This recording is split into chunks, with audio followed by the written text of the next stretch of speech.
नमस्कार, मैं हूं आपके साथ नीलोफर अंसारी और आप देख रहे हैं V9 न्यूज। आइए रुक करते हैं कुछ बड़ी खबरों की ओर।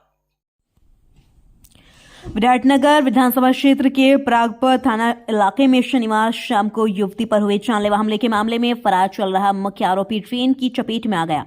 हादसे में आरोपी का एक पैर कटकर अलग हो गया, जबकि दूसरा पैर फ्रैक्चर हो गया। हादसे की सूचना पर जयपुर पुलिस मौके पर पहुंची और घायल आरोपी को ट्रॉमा सेंटर में भर्ती कराया, जहां उसका उपचार जारी है।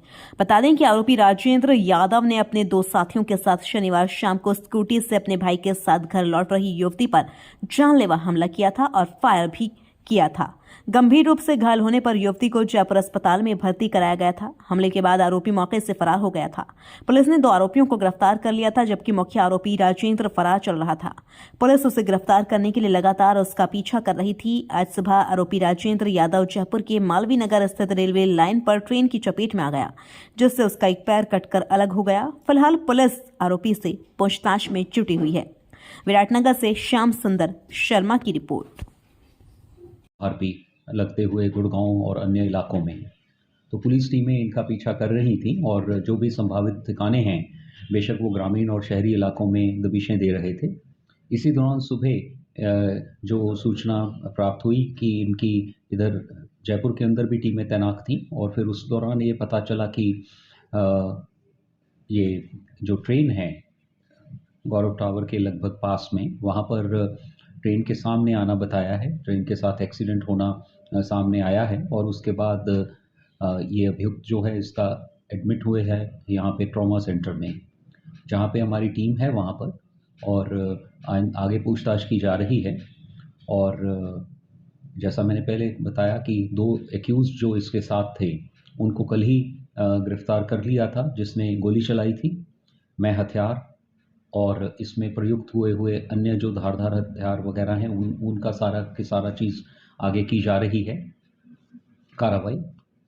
और साथ में जो इसमें प्रयोग ली गई थी मोटरसाइकिल, वह जो इस गाड़ी को चला रहा था, उनको कल ही दस्तयाब कर लिया गया था। अब इस अभियुक्त से फर्दर वहीं पे हमारी एक टीम है, डिप्टी एसपी साहब और उनके साथ, वो वहीं पे हॉस्पिटल के अंदर इनसे फर्दर इंटरोगेशन की जाएगी।